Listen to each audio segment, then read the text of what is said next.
Welcome everyone to the Luscious Living podcast.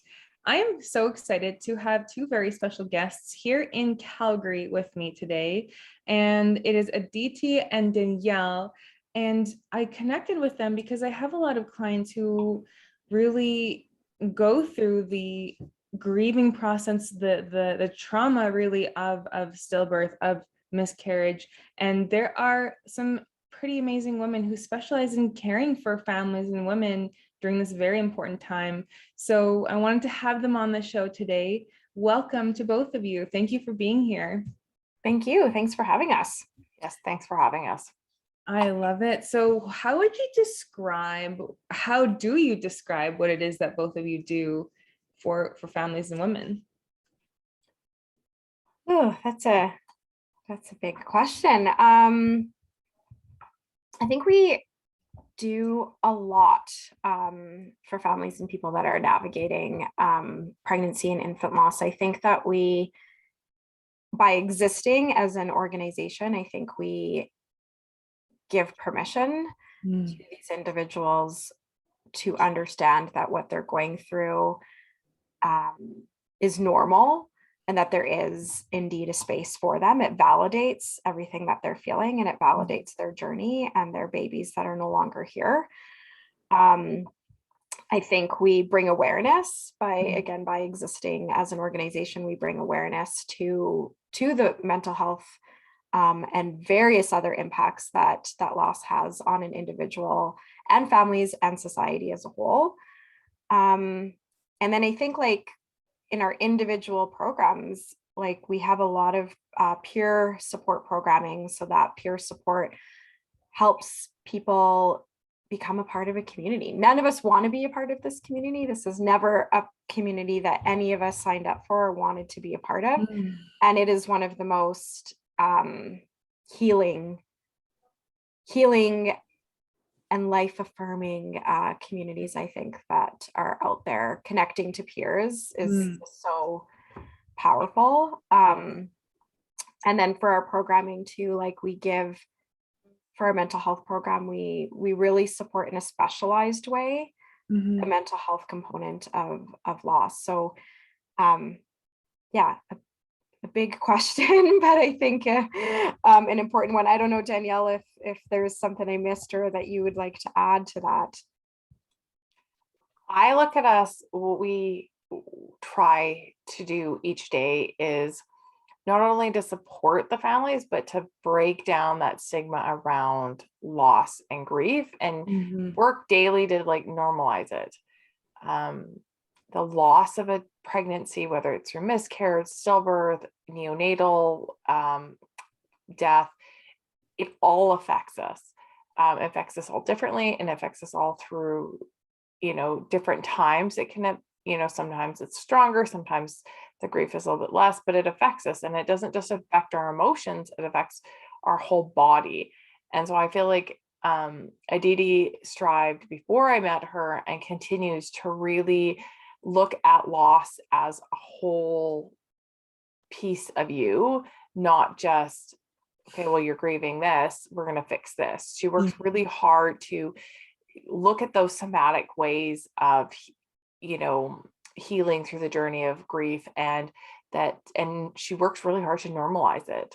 I support her in her work, but I'm going to be fully honest, we wouldn't be here without Aditi's willingness to break that stigma, and to really have people realize that it's not just our mental, it's our whole self. A very holistic approach. Yeah. So I am so grateful for the work that you do. I think I've said that like 10 times already, but really, what would be the approach? So a woman is finding herself in the midst of this loss, and of course, Danyelle and I were just talking before recording, is just the stigma, and really in our society we just want to have everything that neatly wrapped in a bow, and and so if a woman who's listening to this is just in the midst of this process, what would you advise her to do? How would you advise her to start? What would be step one? Well, first I want to acknowledge that while of course we're a predominantly women serving organization, we do understand that not everybody identifies as a woman, and not everyone impacted by loss is a woman. There's partners, and there's non-binary and trans folks that are also impacted by pregnancy and infant loss. So I just want to preface that, just so that anybody listening who falls underneath that category knows that their loss is also valid, and there are spaces out there that can help support them. The first step, what would I say the first step? Oh, that first step is so hard. I think that first step is the hardest step, right? Mm-hmm. Taking that first step. I think it's about, for me anyways, I think it is about the acknowledgement that, as Danyelle kind of said, that this isn't just something you get over. So if you have experienced a loss of any kind, and you are feeling like it has impacted you, that is normal. And so, because I think there's a hesitancy in getting connected to support or getting connected to community, because we have this belief system that it's something we just kind of push through and push under the rug and get pregnant again, or, whatever that might look like. And so I think like the first step is like really acknowledging like, hey, I'm impacted by this, and maybe there's something I should be doing to address that. And then once you acknowledge that, then I would say starting out with maybe like a peer-to-peer connection, because like I said, there's nothing more powerful in this journey than having other parents who have navigated the same. Like, professional support, of course, is amazing, but there's a really powerful like recovery tool that isn't talked about, and that's peer support. So I would say connect to a peer support, and we have a helpline that you can text and you can chat on the web. So it's like completely anonymous. You can do it from the safety of your home. I think that is like really one of our first, the advice I would give is that would be a really good first like touching stone into the community and the other supports. I love that. There's something about connecting with other humans who can relate to you. Yeah. And then just like in a whole way where you just held that space is acknowledged. And I really see that healing it's such a healing space. And I love that you offer also an anonymous way, because sometimes we're in the space where we want to be away from the world and hide and have the blankets over our head, right? And so just have that kind of an option as well is so important, and still be acknowledged and be seen. So for partners, friends, for those who are hearing of this loss, what's something that many people wish they could receive as support? And on the flip side, what's one of the worst things to say to someone who's just had a loss? And how can people who are on the outside but still want to be able to add value, how can they add value?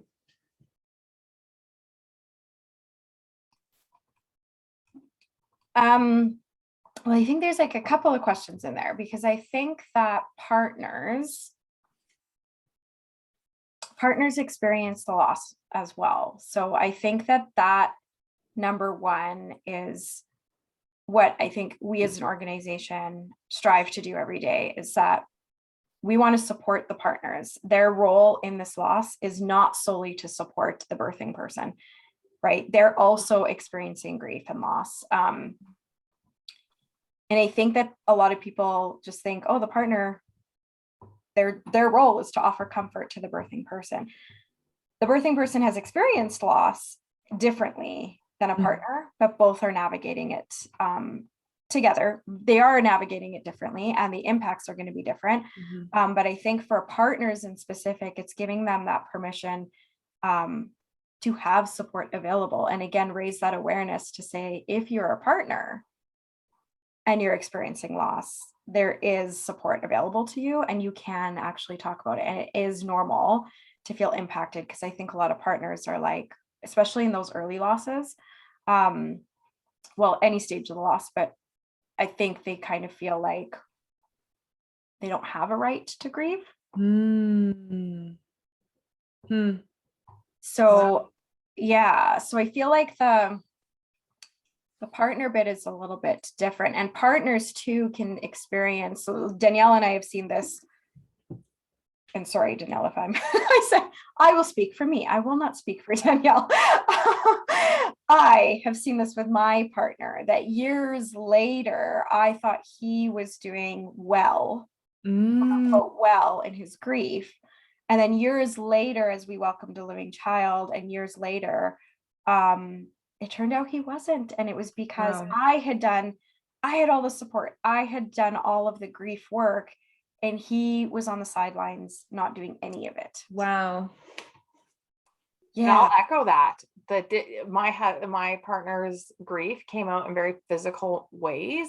Within a year of the stillbirth of my daughter, he was having what he thought were like heart attacks, but really what it was is like panic attacks and like all kinds of physical symptoms. So for me, my partner, it really became clear that he wasn't dealing with the grief because it was all very physical. And to this day, 10 years later, I can always tell when there's something going on because the physical symptoms start to show up. So although he's, quote, done some work, it's not necessarily the work that I have done, because he viewed the experience completely different.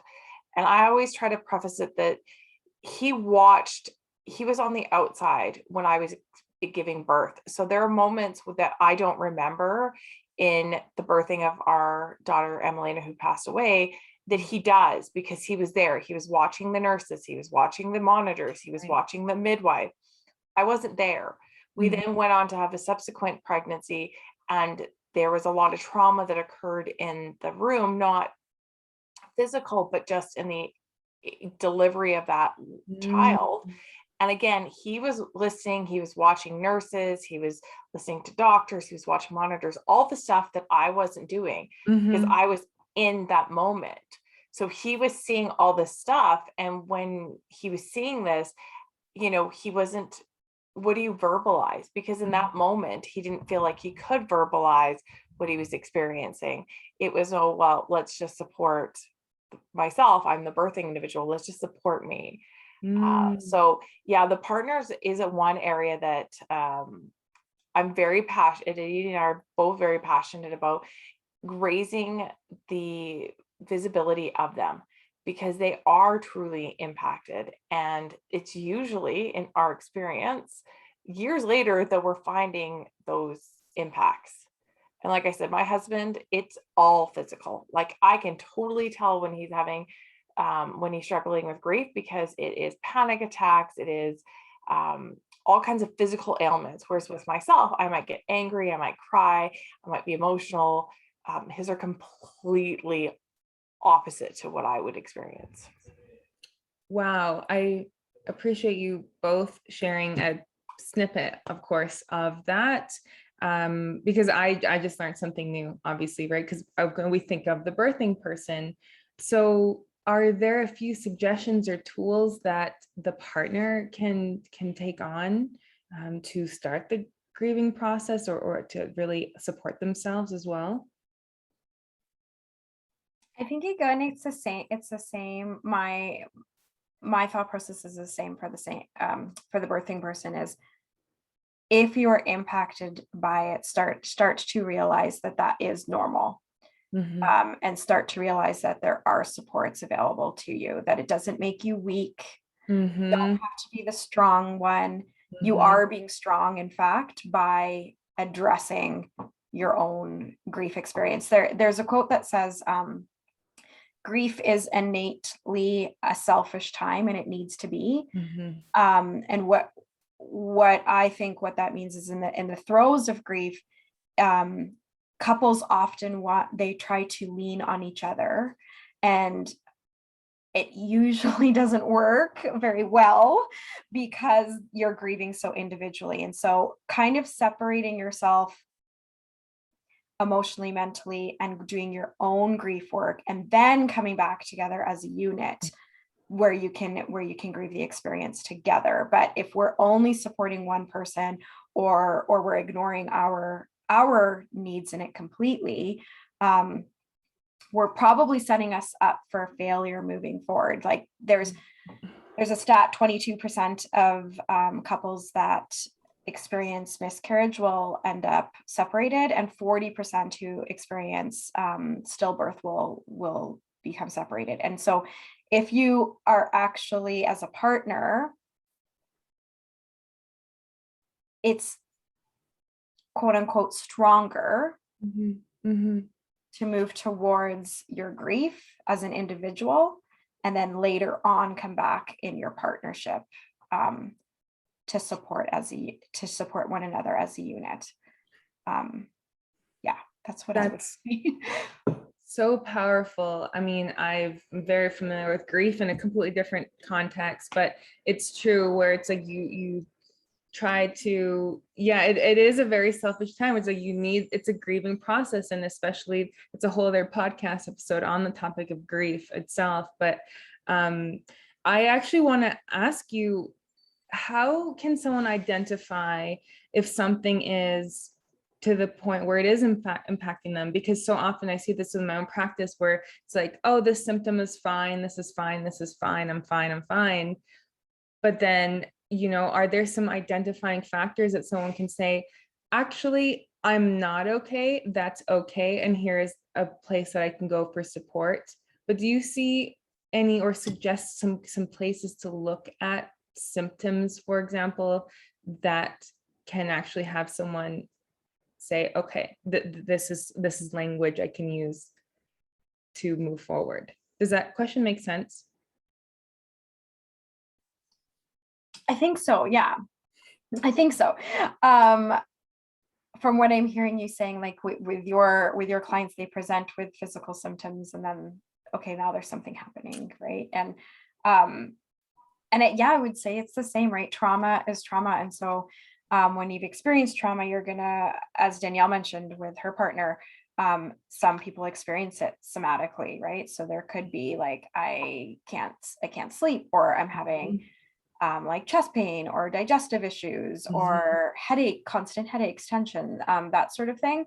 From the emotional standpoint, I would say like persistent kind of fear or anxiety would be definitely something, I think, or hypervigilance. Similar symptoms to trauma, right? Because that's the other piece, is pregnancy and infant loss is a trauma. And so if somebody is experiencing like, oh, I just feel anxious and I quote unquote don't know why, but they've had a loss, it's likely, those are likely linked. Go ahead, Danyelle. I think you. I was also going to say, I didn't feel the anxiety necessarily, but I felt angry all the time. And I could never classify why I always felt angry. Like if you would ask my living child, who's 16, she would say, "You're always angry, Mom." And I was like, yeah, I was always angry. And I could never pinpoint it. Like I would do the reading, I would exercise, I would do everything everybody told me, but I was still very angry. And for me, grief shows up in anger because that's what I was taught. I was taught that anger and grief kind of go together. And so for me, when I look back at my journey, I can pinpoint moments where I probably should have been looking for help and I wasn't. Because I could always say to myself, oh, it's just because you're stressed, Danyelle. It's just because your work. It's just because you moved. It's just because. If I look back, the one point that when I was off kilter, when my partner was telling me I was off kilter, when my child was telling me off kilter, even my coworkers were like, Danyelle, like, you're a little off. that should have been my clue to, you know, reach out a little bit more than what I had. I was still reaching out. I've accessed talk therapy. I've accessed all kinds of stuff. However, there's moments where I would say, no, I wasn't. Those dark moments were what is when I wasn't. And I couldn't find the light because I was so dark and so angry. And thank you for saying that, Danyelle, because I also think that anger is so present, and on the flip side of that is like numbness. Right, just like disassociating, keeping really, really busy so that you don't actually feel anything. I think that would be another really, really telltale. They say like people experiencing loss, right, are the busiest people you'll ever meet, right? Because that's a big red flag, because if we're that busy, it's usually we're trying to avoid feeling. 100% can 100% relate to that after in my grieving process. Absolutely. And so I appreciate you sharing that, because it's like, whether again symptoms of some sort, where it's just like you had said, Aditi, as well, and Danyelle, they're persistent, they're almost getting in the way of the quality of life. And sometimes it's just about shining the light and say, okay, where's the next step from here? And so I want to circle back on, because sometimes I ask 13 questions in one. And so I want to circle back to community, and what are some ways that a friend, a family member, colleague can be of service, some things that are really supportive. And obviously this is different for everyone, but again, speaking generally. And then on the flip side, what are some things that you just don't want to say to someone who is in this process? I can speak to the what are some helpful things, and then maybe Danyelle can speak on the what not to say. There's a lot of those. I think that that's the question, Celine, that we get asked probably the most, which I love, because it really shows like a movement for people to better support others. And so that it always makes me very happy to get that question. I like to say is the number one thing to do is to be there, right? So we as humans are not always going to have the perfect thing to say, and we don't need to have the perfect thing to say, but what we can do is be there. And we don't have to physically be there, because sometimes when families are experiencing a loss, they need that alone time. But by being there, you don't need to always physically be there. You could send a meal. You could send a skip the dishes gift card. You could drop off a Starbucks on their doorstep. You could send a card, just something that lets them know that you're there and you're thinking of them. Sending a text, right? I'm thinking of you. Not asking like the generic, like, how are you today? What can I do for you? Because when, as you know, Celine, you've expressed that you've navigated your own grief journey. When you're in the throes of grief, you don't know what you need. You're like, I don't know what I need from me right now. Exactly. You're like, I don't know anything right now. So yeah, asking someone what they need is not necessarily helpful. Sorry, one second.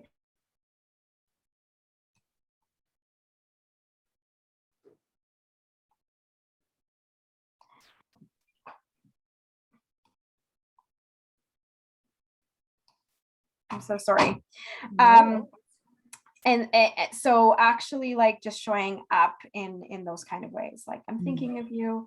The other piece of it is, don't shy away because you're uncomfortable, right? Because that ends up what happens, especially when it's baby loss, child loss related. People are like, I don't want to bring it up because I don't want to say the wrong thing. I also don't want to make them feel uncomfortable or more sad. But in not bringing it up, it actually makes families feel more sad, because it makes us feel like our experience and our children have been forgotten. So bring it up. If it's Mother's Day, Father's Day, a birthday, whatever, bringing it up acknowledging it and speaking that child's name, if they named their baby. And if they didn't, still, like on Mother's Day, like thinking of all of, like, you and all of your children. That's a really tangible, easy way of being there for somebody. And again, it's about being there and kind of sitting in your own discomfort without necessarily having to or trying to fix their pain, because nothing you do is going to fix their pain. So we should just stop trying. But what will ease some of that pain is having somebody like sit with you and let you talk about the things that society doesn't really let us talk about. Oof, that's so good, because it's so true. Even I've been on both sides of and then you're like, I don't want to say the right thing. And that's even helpful for me to know, right? Is thinking about all of you and all of your children. And that's okay to say, because, I would think, do I say this? Do I not? Right? Yeah. Thank you for that. Yeah, that acknowledgement, I think, is the biggest piece of what to do. What not to do, there's lots. However, I guess the biggest one when we're talking with loss families, so whether it's miscarriage, stillbirth, infant loss, is to minimize it by saying, well, you can have another one. You can have another child, because we will never replace that child.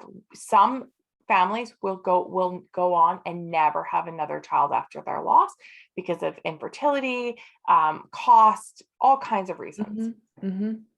Some do, but that doesn't mean that child that died is no less important. And that's what I heard a lot is, well, you should be grateful you have Kat. It's okay. And Kat is my teenager. Oh, well, you've had another one, so you should be grateful. You got your quote rainbow baby. You should be grateful. It's good, right? 10 years later, you're good. Well, I'm not. And I'm not an oddity. I am the community. When we're talking about the loss of a child, I am that community. There's not one parent that wants their child to die. And so when we try to replace me, like, oh, but you can have another one. Oh, well, you should be grateful that your oldest one. You should be grateful for your health. Don't get me wrong. I'm very grateful for those children. I am very grateful for my health. Please don't diminish the loss that I've experienced, because that loss has impacted my partner, my child, the whole family. Because loss doesn't just affect the birthing person or the partner, it affects the grandparents, the children, the aunts, the uncles, you name it. For myself, that impact was quite large. And that impact 10 years later, because we're coming up on the 10th anniversary in February, is still there. So, it's, words like, I'm so sorry. Those are great words. However, they don't hold a lot. When I heard I'm so sorry, I would just get very angry because I was like, great, you're very sorry. So am I. Now let's move. Like, come on. Like, this is a child's life we're talking about. We're not talking about the fact that I spilt my coffee.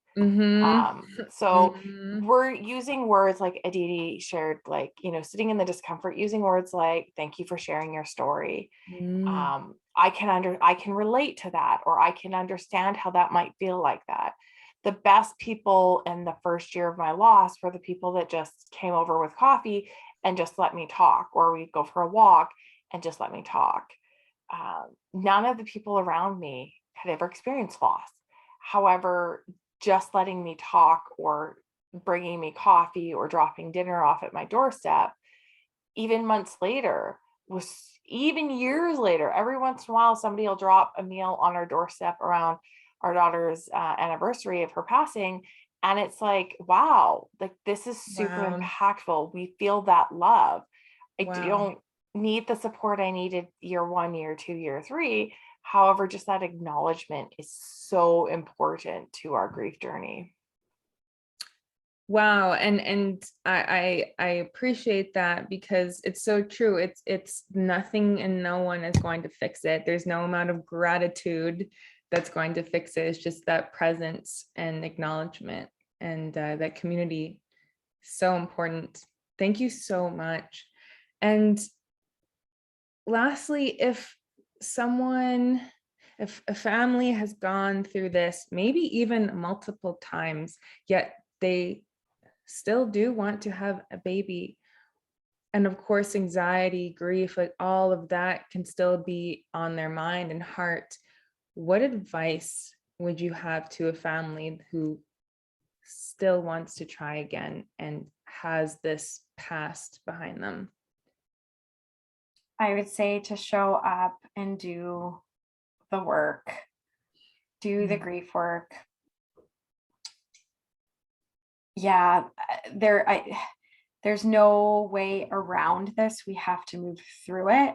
And so allowing yourself that time and space to actually go through it, feeling your feelings, gaining the community, getting the tools to help support you as you move through it. A lot of people want to fast forward to when they're pregnant again, and they don't spend enough time in the doing of the work, in the healing, in all of that work, because it's uncomfortable and it sucks. Let's be honest, it's awful to do that work. However, if you're going to try to skip over that, just like that uncomfortable, hard stuff, it will catch up to you inevitably. And then now you will be pregnant again and also doing that work at the same time.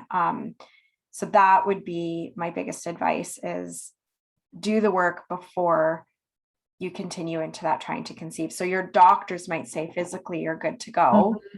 Really checking in with your heart and asking yourself, am I in a place to welcome the possibility of loss again into my heart, and make a decision from that place. So powerful. And I think, and Danyelle, I'd love to get your also just from your experience that you've been sharing. So as I'm sure we've all experienced that grief is not linear, find it almost to be cyclical in some strange way. And so with that same question in mind, you still have, this wound that might not ever go away. Maybe, I don't know.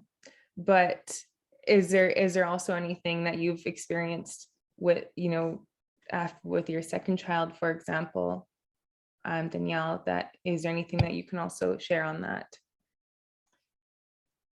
I can say that I didn't do the work prior to my last pregnancy. And so because I didn't do the work, I did disassociate a lot of the pregnancy where I was protecting myself from the loss. I went into the pregnancy with the attitude of, if we get a living child, this is what we'll do. Every moment it was like, if we get a living child. There was no nursery, there was no celebrations, there was no nothing, because I just wanted to get to that end point. And what happened is I lost out on that last pregnancy. I will never be pregnant again. That is a choice my partner and I made after the delivery of our third daughter. There's too many risks involved for myself, for the child. It just does not make sense. And I lost all the celebration and excitement that I felt with the first two pregnancies, because I was in this, if she lives. I went through the whole delivery saying, I just want a live baby, so do whatever you need to do. I never kind of sat back and did the work. It was after her delivery and after I was still in this quote funk that I went, whoa, hold back. There needs to be a lot of work to be done. And I waited just about 18 months after Emelina passed away before I got pregnant again, because in my mind, I needed to be ready physically, mentally, and quote, I was ready, but I wasn't. I wasn't ready for what that pregnancy would look like and what it's like to come home with a live baby, because you spend your whole pregnancy preparing for, if this baby's alive, well, then they give them to you and you're like, whoa, what do I do now? Yeah. I forgot to prepare. I didn't prepare myself for the emotions, or even for myself. I didn't even prepare a nursery. So I was like, I had just enough stuff to get us through. And it was like, wait, we now have a baby. And now what do we do? So I think for me, it's really doing that work. It's really, really hard to not want to get pregnant and to do it all over again because you just want that baby. But that work is so important to be able to enjoy that pregnancy, to go into that next pregnancy with love and not fear. Because I went into it with fear, and now I look back and I'm like, wow, only I could have loved those experiences. What a different pregnancy that would have been. Wow, that was beautifully said. And often I find that our own circumstances and challenges can be cultivated to add value to others' lives, which is exactly what you do for both of you.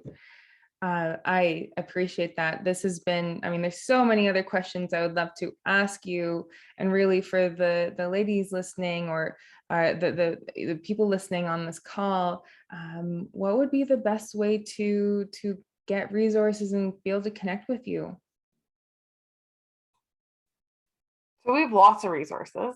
So you can check us out on our website, which is www.pilsc.org, which connects you to everything from our social media to our helpline, as well as it connects you to our podcast, where you can hear more about our stories and other stories of individuals who have experienced loss.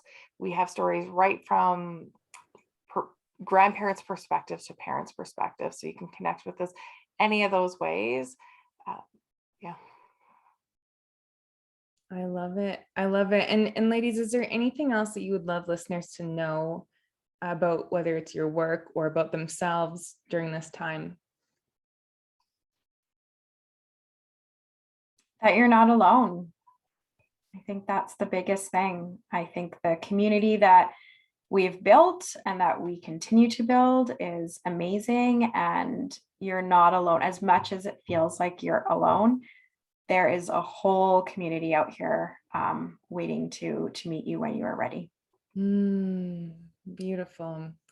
Thank you. Thank you for the work that you do. Thank you for the information and love and guidance that you've shared on this podcast. And I will link everything that you have just mentioned, the website and social media, all of that in the show notes. So thank you both. Really appreciate you being here on the show.